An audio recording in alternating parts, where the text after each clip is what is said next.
الحمد لله رب العالمين والصلاة والسلام على أشرف الأنبياء والمرسلين وعلى آله وأصحابه أجمعين. دوست بزرگوں،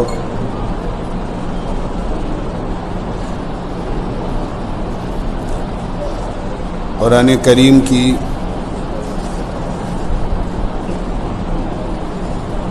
جو صورتیں یا آیتیں ہیں ان میں اللہ تعالیٰ نے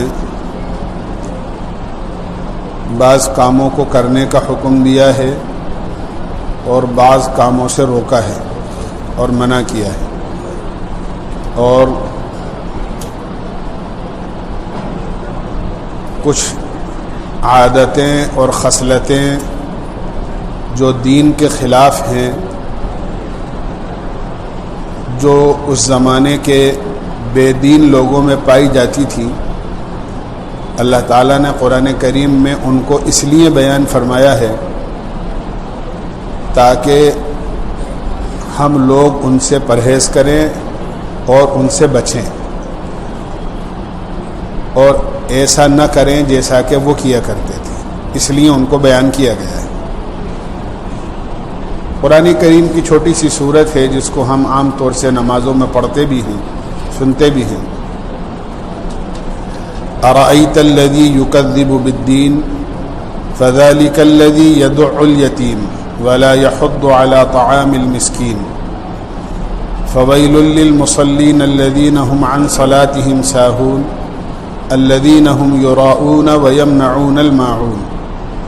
اس صورت میں اللہ تعالیٰ نے 6 ایسی خصلتیں جو اس زمانے میں کفار اور منافقین میں پائی جاتی تھیں وہ بیان فرمائی ہیں، اس لیے تاکہ ایمان والے ان تمام چیزوں سے اپنے آپ کو محفوظ رکھیں اور اپنے آپ کو بچائیں. سب سے پہلی چیز بیان کی ہے أَرَأَيْتَ الَّذِي يُكَذِّبُ بِالدِّينِ. کیا آپ نے ایسے آدمی کو نہیں دیکھا جو قیامت کے دن یعنی بدلے کے دن کو، حساب کے دن کو جھٹلاتا ہے؟ پتہ یہ چلا کہ یہ منافقین کی خصلت تھی اور کفار کی خصلت تھی جو یہ عقیدہ رکھتے تھے کہ دنیا کی زندگی ہے، بس یہاں جو موج مستی کرنا ہو کر لو، جو راحت و آرام حاصل کرنا ہو کر لو، جو کچھ کمانا اور کھانا ہو کر لو، اس کے بعد جب موت آ جائے گی تو زندگی کا معاملہ ختم، مر مرا کر مٹی کا ڈھیر ہو جائیں گے. آخرت میں نہ یہاں کسی اچھے عمل کا بدلہ ملے گا اور نہ کسی برے عمل پر سزا ملے گی. یہ ان کا عقیدہ تھا. اللہ تعالیٰ سب سے پہلی چیز بیان فرما رہے ہیں کہ ایسا آدمی جو بدلے کے دن کو جھٹلاتا ہے، کیا آپ نے اس آدمی کو نہیں دیکھا؟ آپ نہیں جانتے ایسے آدمی کو؟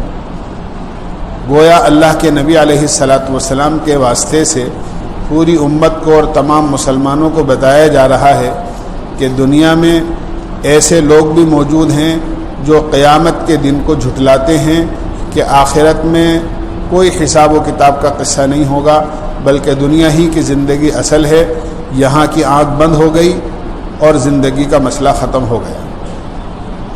حالانکہ ہمارا عقیدہ ہے، جن 7 چیزوں پر ہمارا ایمان ہے ان 7 چیزوں میں سے ایک چیز یہ بھی ہے والبعث بعد الموت، کہ آخرت میں ایک دفعہ مرنے کے بعد دوبارہ اٹھائے جائیں گے.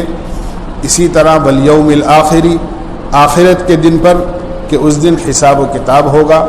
جو اچھے کام ہیں ان کا اچھا بدلہ ملے گا اور جو برے کام کیے ہیں اس کی سزا ملے گی. ایسے آدمی کی اندر کیا کیا باتیں ہیں جو آخرت کے دن کو جھٹلاتا ہے؟ فرمایا کہ یہ وہ آدمی ہیں جو یتیم کو دھکے دیتا ہے. فَذَلِكَ الَّذِي يَدُعُّ الْيَتِيمَ، یہ آدمی یتیم کو دھکے دیتا ہے، یعنی یتیم کی کوئی حیثیت اس کی نظر میں نہیں ہے. حالانکہ یتیم کا مقام اور مرتبہ اللہ کے نزدیک بہت اونچا ہے. یتیم کے پاس اگر کوئی مال ہے تو اس کے مال کو کوئی آدمی غلط استعمال کرتا ہے یا اس کے مال کو ضائع کر دیتا ہے یا خود اپنے کام میں استعمال کر لیتا ہے تو اس کو صاف الفاظ میں قرآن کریم میں یہ بات بتائی ہے اور اس طرح بیان فرمایا ہے، ان الذین یاکلون اموال الیتامی ظلما انما یاکلون فی بطونہم نارا، جو لوگ یتیموں کا مال ناحق کھاتے ہیں وہ گویا یتیموں کا مال نہیں کھا رہے ہیں بلکہ وہ جہنم کی آگ کے انگارے کھا رہے ہیں۔ قرآن کریم میں صاف الفاظ میں اس چیز کو بیان کیا ہے۔ اللہ کے نبی علیہ الصلاۃ والسلام نے یتیم کے بارے میں فرمایا کہ انا وکافل الیتیم کہاتین، اس طرح یہ دونوں انگلیاں آپ نے ملائی، انا وکافل الیتیم کہاتین، میں اور کسی یتیم کی کفالت اور پرورش کرنے والا قیامت میں اس طرح قریب قریب ہوں گے جس طرح یہ دونوں انگلیاں آپس میں ملی ہوئی ہیں۔ یعنی جو آدمی یتیم کی کفالت کرے، اس کی کھانے پینے کا خیال کرے، اس کی پرورش کا خیال کرے، اس کی تعلیم و تربیت کا خیال کرے، فرمایا ایسا آدمی اللہ کے نبی علیہ الصلاۃ والسلام کے نزدیک ہوگا قیامت کے دن۔ ایک موقع پر تو عید کی نماز کے موقع پر اللہ کے نبی علیہ الصلاۃ والسلام عید کی نماز کے لیے تشریف لے جا رہے ہیں۔ اللہ کے نبی علیہ الصلاۃ والسلام نے دیکھا کہ بچے اپنے والد کے ساتھ نئے اور اچھے کپڑے پہن کر عیدگاہ کے لیے جا رہے ہیں، لیکن راستے میں دیکھا کہ ایک بچہ ہے جس کے کپڑے بالکل میلے ہیں، پھٹے ہوئے ہیں، نہ کوئی نہایا ہوا ہے، میلا کچیلا ہے۔ آپ نے جب اس سے پوچھا کہ تم نے کپڑے کیوں نہیں بدلے، اس نے کہا کہ میں مدینے کا یتیم ہوں، میرے باپ کا انتقال ہو گیا ہے، میری ماں بیوہ ہے، میرے گھر میں کوئی کمانے والا نہیں ہے، نہ میری ماں کے پاس اتنا ہے کہ میری ماں میرے لیے اچھے اور نئے کپڑے سلوائے۔ اللہ کے نبی علیہ الصلاۃ والسلام واپس ہو گئے عیدگاہ جاتے جاتے اور اس بچے کو اپنے ساتھ لیا۔ حضرت عائشہ رضی اللہ عنہا سے فرمایا اس کو آپ نہلاؤ۔ پھر آپ نے اپنی چادر کے دو ٹکڑے کیے، ایک کو اس کے نیچے باندھا اور ایک کو اس کے اوپر اڑایا، اور اپنی گود میں نہیں بلکہ اپنے کندھے پر بٹھا کر آپ اس کو عیدگاہ تشریف لے گئے۔ جب دوسرے بچوں نے اس منظر کو دیکھا تو وہ یہ تمنا کرنے لگے کہ کاش ہم بھی یتیم ہوتے تو آج اللہ کے نبی کا کندھا ہمیں نصیب ہو جاتا۔ آپ ممبر پر تشریف فرما ہوئے خطبہ دینے کے لیے، وہ بچہ نیچے بیٹھنے لگا تو آپ نے فرمایا بیٹا آج نیچے نہیں بیٹھو گے، آج تم میرے ساتھ ممبر پر بیٹھو گے، اور آپ نے اس بچے کو اپنے ساتھ ممبر پر بٹھایا، اور بٹھانے کے بعد آپ نے خطبہ دیا اور پھر لوگوں کو مخاطب کر کے یہی کہا جس طرح یہ یتیم آج میرے ساتھ ممبر کے اوپر ہے، کل قیامت میں یتیم کی کفالت کرنے والا میں اور وہ دونوں اسی طرح برابر برابر ہوں گے۔ تو یہ مسلمان کی اور مومن کی صفت ہے کہ وہ یتیم کا دھیان رکھتا ہے، لیکن منافق اور کافر کی یہ صفت بتائی کہ یہ اس زمانے کے اندر یتیموں کو دھکا دے دیا کرتے ہیں۔ فَذَلِكَ الَّذِي يَدُعُّ الْيَتِيمَ کہ یتیموں کا خیال نہیں کیا کرتے۔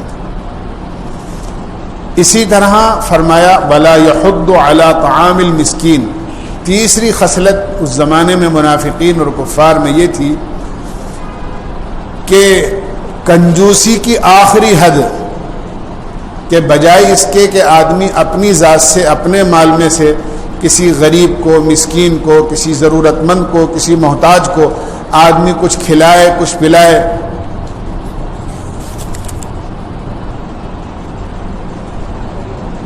کچھ کھلائے پلائے، اور بجائے اس کے کہ وہ خود اس کا انتظام کرے، نہ تو خود کھلاتا ہے اور نہ دوسروں کو یتیم کے کھلانے پر آمادہ کرتا ہے۔ وَلَا يَحُضُّ عَلَى طَعَامِ الْمِسْكِينِ، نہ یتیم کے جو ہے وہ کسی کھلانے پر اس کو آمادہ کرتا ہے۔ یہ پیسے ان کو واپس دے دینا، نماز پڑھ رہے ہیں ان کے آگے رکھ دینا، یہ کوئی طریقہ ہوتا ہے؟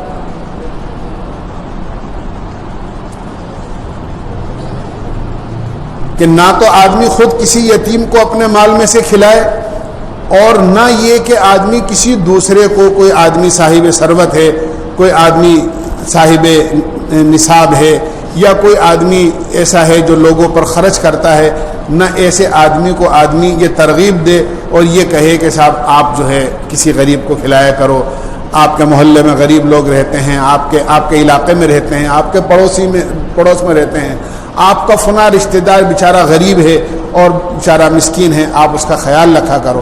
نہ خود کھلاتا ہے نہ دوسروں کو ترغیب دیتا ہے۔ فرمایا کہ یہ منافقین کی صفت اور خصلت تھی جس سے بچایا گیا ہے ایمان والوں۔ یہ تیسری صفت بیان کی۔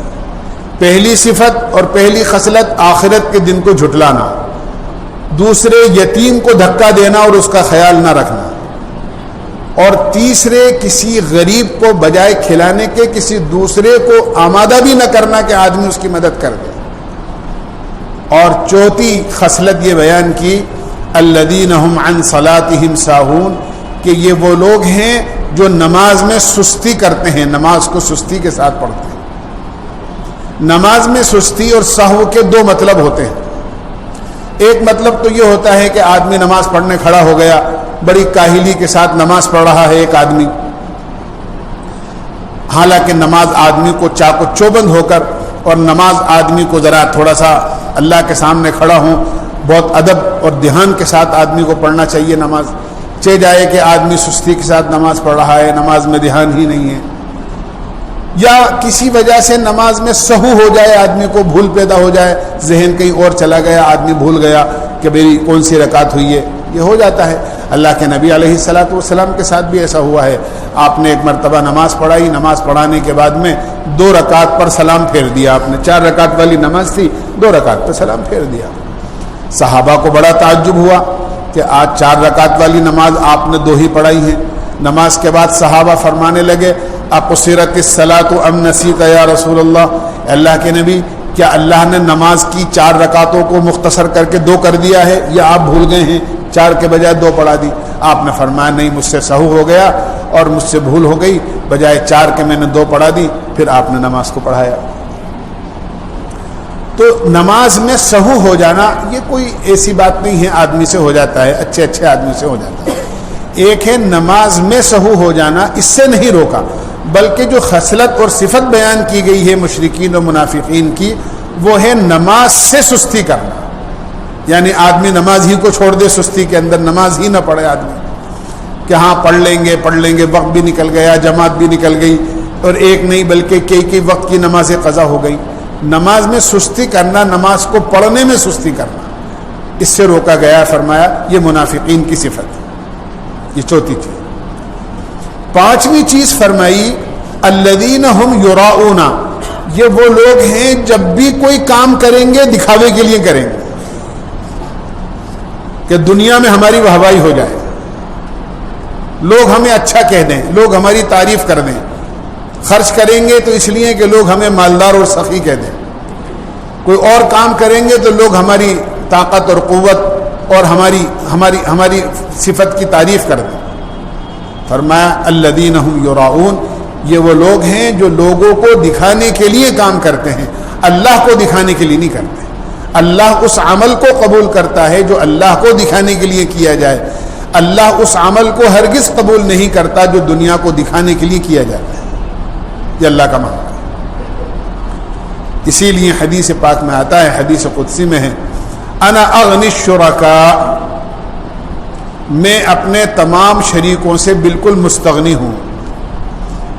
اگر آدمی کسی عمل میں اور کسی کام میں اللہ کے ساتھ اللہ کے علاوہ مخلوق کو شریک کر لیتا ہے، قیامت میں اللہ تعالیٰ اس پورے عمل کو اپنے شریک کے لیے چھوڑ دیں گے، اور عمل کرنے والے سے کہہ دیں گے کہ جا تو اپنا بدلہ اسی سے لے لے جس کے لیے تو نے یہ کام کیا تھا۔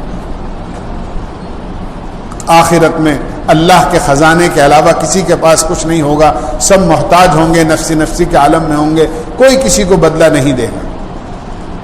اللہ اسی عمل کا بدلہ دیں گے جو عمل آدمی اللہ ہی کے لیے کرے گا۔ تو فرمایا یہ منافقین کی صفت ہے کہ الذین هم یراؤون، جب وہ کوئی کام اور عمل کرتے ہیں تو لوگوں کو دکھانے کے لیے کرتے ہیں، تاکہ لوگ ہماری واہواہی کرتے ہیں، لوگ ہماری تعریف کرتے ہیں۔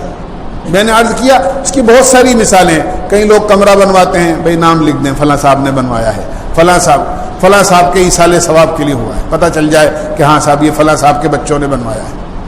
قرآن کی پیٹی بھی مسجد میں دیتے ہیں تو نام لکھتے ہیں مرحوم فلاں صاحب کے لیے، تاکہ پتہ لگ جائے فلاں صاحب کے بچوں نے، ان کے رشتہ داروں نے دی۔ چاہے اپنا نام نہیں لکھیں گے، مرحوم کا نام لکھیں گے تاکہ پتہ لگ جائے کہ ہاں صاحب فلاں کے رشتہ داروں نے دیے۔ آپ کس نیت سے دے رہے ہیں، اللہ آپ کی نیت کو آپ سے زیادہ جانتا ہے۔ قرآن کریم میں اللہ نے صفت بیان کی ہے علیم بذات الصدور، وہ دلوں کے بھیدوں کو جاننے والا ہے، اس لیے ہر عمل اللہ کو راضی کرنے کے لیے۔ یہ پانچویں چیز ہے۔ چھٹی چیز یہ ہے وَيَمْنَعُونَ الْمَاعُونَ، ماعون سے وہ لوگوں کو روکتے ہیں اور منع کر دیتے ہیں۔ ماعون کے دو معنی ہیں۔ ماعون کے معنی تو ایک تو زکوٰۃ کے ہیں کہ وہ زکوٰۃ نہیں دیتے، جب ان کی یہ صفت ہے کہ نہ وہ غریب کو کھلاتے ہیں نہ دوسرے کو غریب کو کھلانے پر آمادہ کرتے ہیں، تو وہ زکوٰۃ کہاں سے دیں گے؟ تو فرمایا یہ لوگ زکوٰۃ ادا نہیں کرتے، اللہ کے نام پر جو اللہ نے مال دیا ہے وہ مال خرچ نہیں کرتے۔ اللہ کے نام پر زکوٰۃ ادا نہ کرنا اور اللہ کے نام پر خرچ نہ کرنا، یہ اپنے ہاتھوں سے اپنے مال کو ضائع کر دینا ہے۔ قارون کا واقعہ اللہ تعالیٰ نے قرآن کریم میں 20ویں سپارے میں بیان کیا ہے کہ اللہ نے اس کو بہت مال دیا تھا۔ موسیٰ علیہ السلام نے فرمایا احسن کما احسن اللہ الیک، تو بھی اللہ کے بندوں پر احسان کر جس طرح اللہ نے تجھ پر احسان کیا ہے، اپنے مال کی زکوٰۃ ادا کر۔ تو کہنے لگا کہ اللہ نے نہیں دیا ہے، یہ تو میں نے اپنے ہنر سے کمایا ہے، اوتیتہ علی علم عندی، یہ تو میں نے اپنے ہنر اور اپنے فن سے کمایا ہے۔ پھر اللہ نے اس عمل کی یہ سزا دی اس کو زکوٰۃ ادا نہ کرنے کی کہ اس کے مال سمیت اس کو زمین میں دھسا دیا، فخسفنا بہ وبدارہ الارض، اللہ نے مال سمیت اس کو زمین میں دھسا دیا۔ تو یہ اپنی ہلاکت کا پیش خیمہ ہے کہ آدمی اللہ کے فریضے زکوٰۃ کو ادا کرنے سے آدمی گریز کرے اور آدمی زکوٰۃ ادا نہ کرے۔ پہلے معنی تو یہ ہے۔ دوسرے معنی معاون کے یہ معنی ہے کہ جو گھر میں معمولی چیزیں ہوتی ہیں جو عام طور سے ایک دوسرے سے مانگ کر استعمال کر لیتا ہے، آدمی اتنی بخیلی اور اتنی کنجوسی کرے کہ پڑوسی کو یا کسی مانگنے والے کو ایسی چیزیں بھی نہ دیں۔ مثلا آدمی کو کسی گھر میں پڑوسی ہے، گھر میں نمک کی ضرورت پیش آگے بھی ذرا سا نمک دے دینا، آدمی نمک بھی نہ دے کسی کو۔ پہلے زمانے میں چولہے جلتے تھے، بھائی ماچس نہیں ہے، بازار سے کوئی لانے والا نہیں ہے، تمہارا چولہا جل رہا ہے، بھائی ذرا سی آگ جلا کر ایک کپڑے کے اندر ایک لکڑی میں آگ جلا کے دے دو تاکہ میرا چولہا بھی جل جائے، اور آدمی صحیح منع کر دے کہ نہیں صاحب مجھے تو آگ بھی نہیں دینا۔ حدیث پاک میں آتا ہے اگر کسی نے تمہارے چولہے سے آگ مانگی اور تم نے آگ دے دی تو اس کے گھر میں اس آگ پر جو تم نے دی ہے جتنا کھانا بنے گا اور جتنے لوگ کھانا کھائیں گے اتنا صدقہ کرنے کا ثواب تمہارے اعمال نامے میں لکھا جائے گا۔ اگر تم نے کسی کو نمک کی چٹکی دے دی اور اس نمک کی چٹکی سے اس کی ہنڈیا یا اس کا سالن مزیدار ہو گیا کہ نمک نہیں تھا اس کے اندر، بے مزہ اور بد مزہ تھا، تو اللہ اتنا ہی سالن صدقہ کرنے کا ثواب تمہارے اعمال نامے میں لکھ دے۔ تو جو معمولی چیزیں ہوتی ہیں، کسی سے توا مانگ لیا، کسی سے پرات مانگ لی، کسی سے اوپر چڑھنے کے لیے کوئی سیڑھی مانگ لی، کسی سے کوئی قریب میں مہمان آ گیا آپ سے دری مانگ لی بچھانے کے لیے، کوئی چھوٹی چیزیں ہوتی ہیں جو ایک دوسرے سے مانگ کر استعمال کر لیتے ہیں ایک دوسرے۔ فرمایا یہ منافقین کی صفت ہے کہ یہ معمولی چیزوں کو بھی ایک دوسرے کو نہیں دیتے، منع کر دیتے ہیں۔ ان 6 چیزوں کو، آخرت کے دن کا انکار کرنا، یتیم کو دھتکار دینا، کسی غریب کے کھانے پر آمادہ نہ کرنا، اسی طرح نماز میں سستی کرنا، دکھاوے کے لیے سارے کام کرنا، اور معمولی چیزوں کے دینے لینے سے انکار کر دینا۔ فرمایا یہ منافقین اور کفار و مشرکین کی صفات اور خصلت میں سے ہیں۔ ایمان والوں کو اللہ تعالیٰ نے اس صورت میں ان 6 چیزوں کو بیان کر کے فرمایا خبردار تم ایسا کام مت کر لینا، اس لیے کہ یہ ایسی خصلتیں ہیں اگر تم نے اپنا لی تو پھر قیامت میں تمہارا حشر بھی انہی کے ساتھ ہوگا۔ اللہ ہم سب کی حفاظت فرمائے اور عمل کی توفیق نصیب فرمائے۔ سبحان اللہ و بحمدہ، سبحانک اللہم و بحمدک، ونشہد ان لا الہ الا انت، نستغفرک و نتوب۔